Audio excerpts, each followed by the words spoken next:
Welcome to The Common Bridge, where policy and current events are discussed in a fiercely nonpartisan manner. The host, Richard Helppie, is a philanthropist, entrepreneur, and columnist who has over 1 million listeners around the world. His podcast and YouTube shows draws guests and audiences across the political spectrum. Hi, and welcome to The Common Bridge. I'm your host, Rich Helppie. It's been a really exciting time at The Common Bridge. We've gone from our highly successful podcast product, which is still free and available on most podcast platforms. We've expanded to Substack, where we've been honored to have some great guest columnists. I've taken a shot at writing a few columns myself. We have a newsletter. There's transcripts of all the shows there and some great video. We'll hope that you would join us at Substack.com. Simply go to Substack.com, look up The Common Bridge. You can sample for free.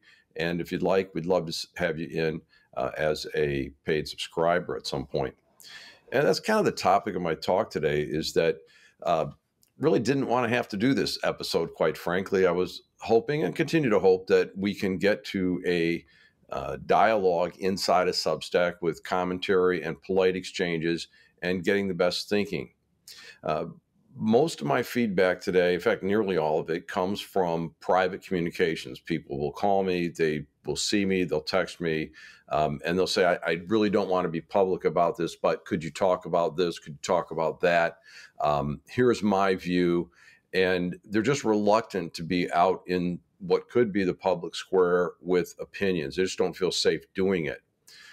So today, what I'm going to attempt is to answer some of the questions that have come in through our various feedback channels. And it's also some things that have come to me directly. Want to be real clear, I'm not subject matter experts on a lot of this, but just food for thought. So, please consider it one person's opinion. Not going to say it's going to be complete, nor am I going to say it's going to be the best answer, but it's what I've got for today. So with that, welcome to The Common Bridge. And the first topic is fairly heavy, all right? And Russia is threatening Finland and Sweden if they join NATO. Should Finland and Sweden join NATO? Look, this, of course, involves a lot more than Finland and Sweden and Russia. Finland and Sweden would have to be approved to join NATO, but NATO does have an open door policy for European states. I think we're at a dilemma right now. If Finland and Sweden don't join NATO, now perhaps Putin's Russia could conclude they're the next Ukraine. They can invade, they can threaten a nuclear response to any countries coming to their aid, and there's no treaty for those countries coming to their aid to fall back on.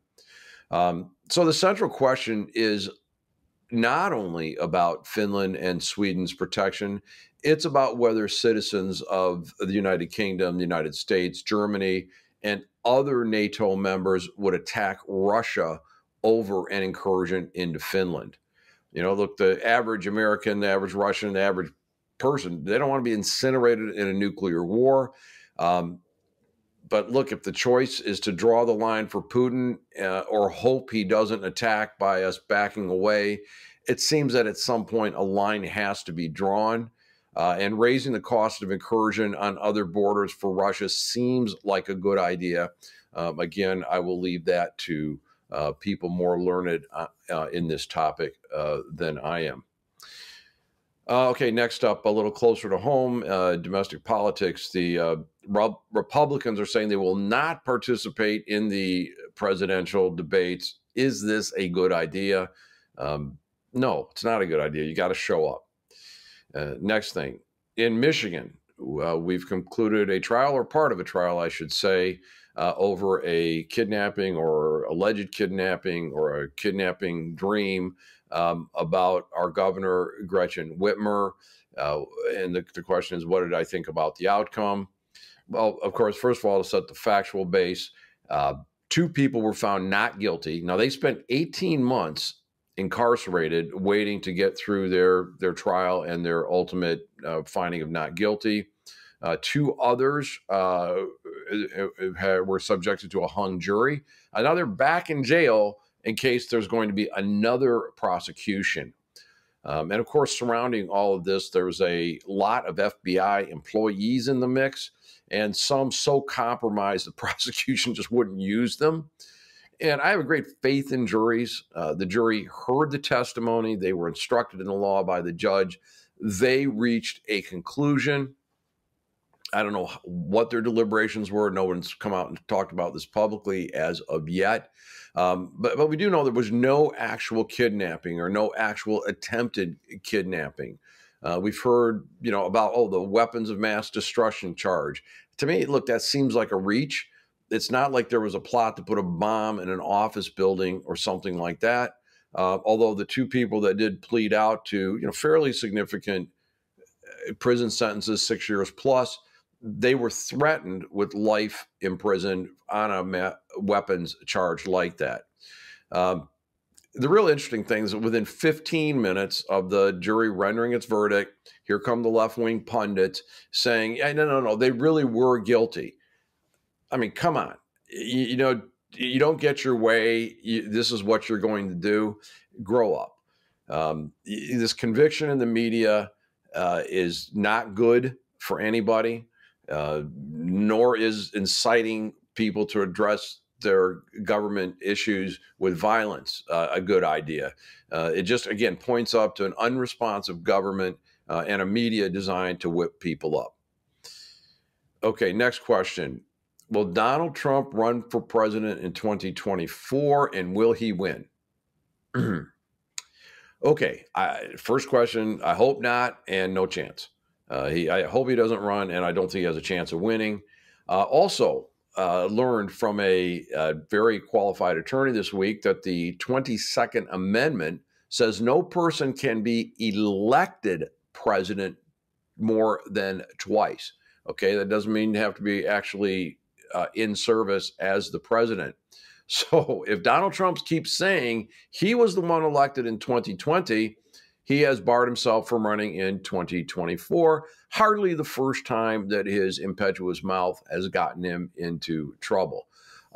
So, either shut up about 2020 or 2024, or just both. Okay. Could have done good things. You didn't. Goodbye. All right. Next. Very serious topic. A police shooting in Grand Rapids took the life of a young man. Have we learned nothing? Are we off to racist policing again? That's the gist of the questions. I hope not. I hope not that we're not off to racist policing. Obviously it's horrible. It's an innocent life that's been lost. From the video, again, not an expert. It just looks like cascading bad judgment and a final act that just didn't have to occur.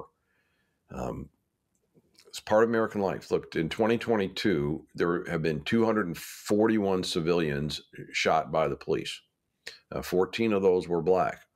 And now don't hang on, because there's other statistics coming here too. And in 2021 and 2020, there were over 1,000 police shootings in each of those years.